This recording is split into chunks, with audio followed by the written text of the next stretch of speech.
Hello there and welcome back to another edition of the Hollout Classic Remastered. And this time we take a look at the 1994 Honda Beat version Z. Our final key sports car. We can finally beat them off the list because it is the turn of the Honda Beat version Z, the third and final Beat to take on our course. And as a result of that, because all the Beats are basically identical, this one is the best one we are going to drive around. So this one is, well, ideally, going to be the quickest of all of the Beats because it has a turbocharger, which the original Beat and the version F did not have, but the Mugen Beat did have the turbo, and this also has the race mod, which the version F also had. But on the version Z, it comes in cooler colours, including this red and white, which does look very cool, like a mini Viper almost, which, yeah, it does look very cool. I like the fact it's a Beat on the side of it, but the Beats have not been able to beat very much at all around our course, and I don't suspect this one's going to really set the world on fire, even if it is the quickest of all of the Beats. Mid-engined rear-wheel drive, 130 horsepower, 678 kilos. That makes this one of the least powerful cars that ever will go around our course.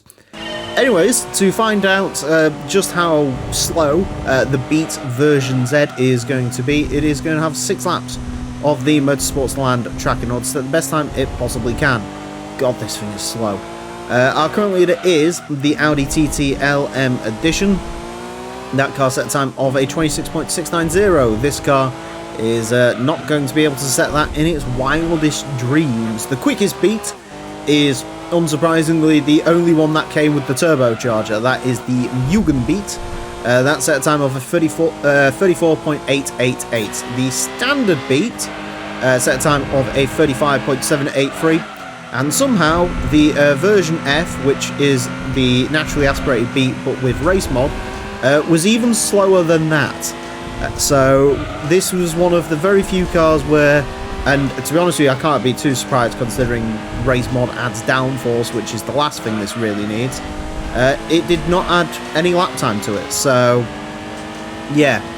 As you can see from the speed trap up there on its first lap, it didn't get over 100 kilometers an hour, so 0 to 60 in, well, it's not going to do, oh, there you go, 100 kilometers an hour. We managed to get it to do 60 around this track. Fantastic.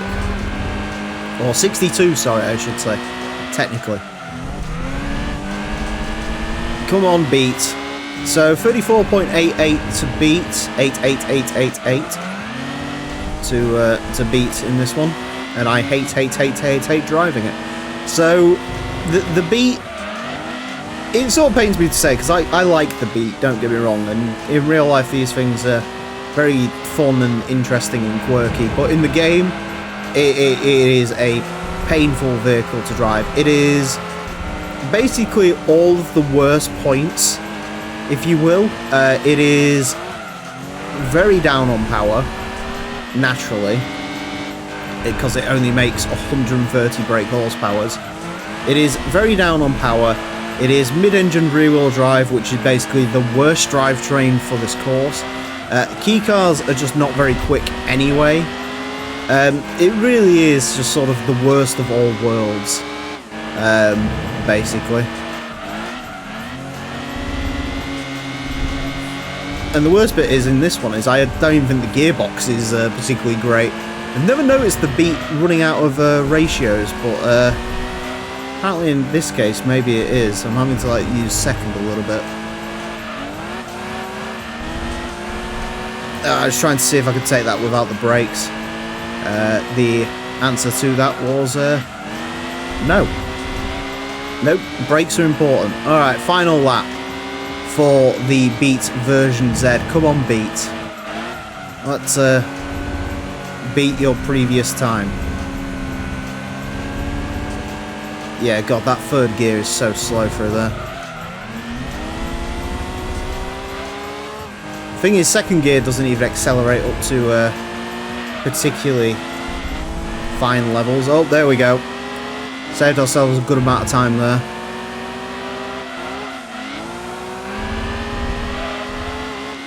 Come on, Beat.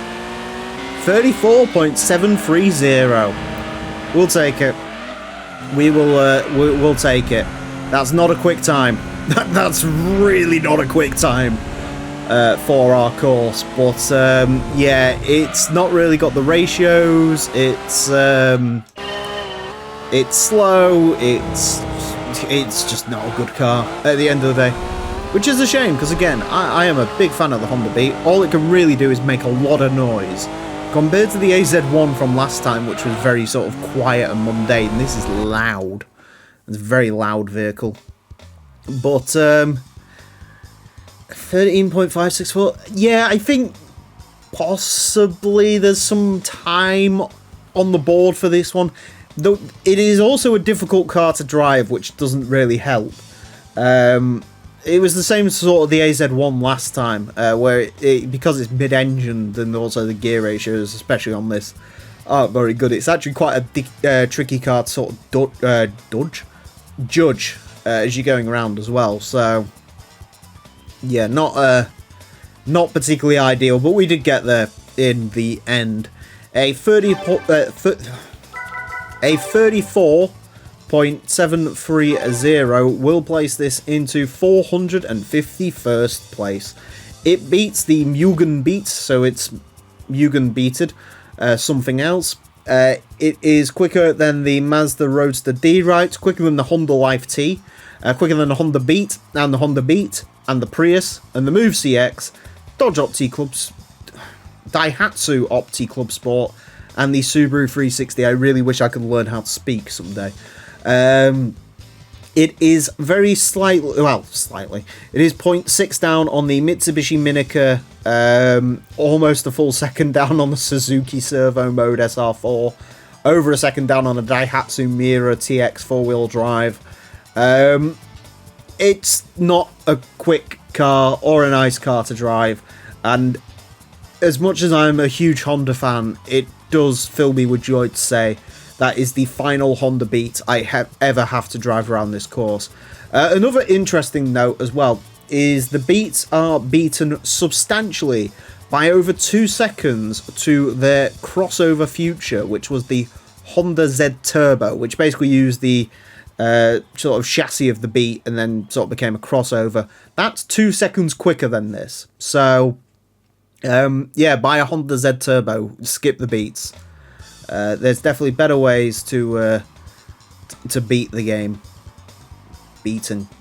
Anyways, that's it for this episode. Thank you all very much for watching. Join me next time where hopefully a car will get less of a beating. Until then, farewell.